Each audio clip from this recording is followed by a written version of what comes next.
Déconfinement, ce n'est pas pour demain matin. Voilà ce qu'a dit hier le Premier ministre. Plus de 2 semaines après le début du confinement, il y a pourtant, on le disait, plus de monde dans les grandes villes depuis quelques jours. La météo clémente peut-être, qui n'a visiblement pas aidé certains Français à rester chez eux. Le gouvernement craint un relâchement avec le début des vacances scolaires.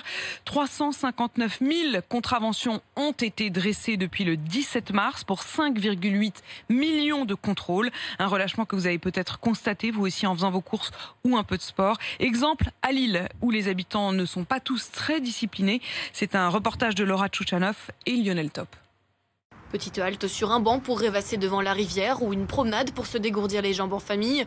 Depuis quelques jours, le relâchement se fait sentir à Lille. J'abuse aussi de la solitude, c'est pas pour moi. Ce jeune de 20 ans se sert de son attestation employeur pour rejoindre ses amis le soir. On se voit en appartement, comme des potes quoi. Petit apéro, ouais. C'est le printemps, sur les terrasses, c'est les balcons quoi. On me fait la remarque, donc oui, je culpabilise.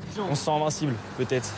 Loin de se sentir invincible avec sa fille à l'arrière de son vélo, Béatrice l'admet pourtant. Lorsqu'Édouard Philippe évoque le déconfinement, il ne l'encourage pas à rester discipliné. Ça fait du bien parce que du coup ça donne des perspectives, mais en même temps, c'est peut-être pour ça aussi qu'on relâche un peu la vigilance et les gestes barrières, etc. C'est ce sentiment que ça va mieux et finalement les chiffres sont pas aussi bons, donc c'est triste, c'est dommage. En première ligne contre le coronavirus, beaucoup de soignants se sentent désarmés. Alexis est aide à domicile à Dunkerque. J'ai trouvé ça affolant de voir autant de monde dehors. Des gens dans la rue, des groupes, des jeunes, des moins jeunes, des personnes âgées. On se croirait en période estivale, juillet-août, où les gens commencent à se promener avec les enfants, des enfants en trottinette, avec les parents, les copains, les copines. Nous, on prend toutes les précautions possibles et imaginables.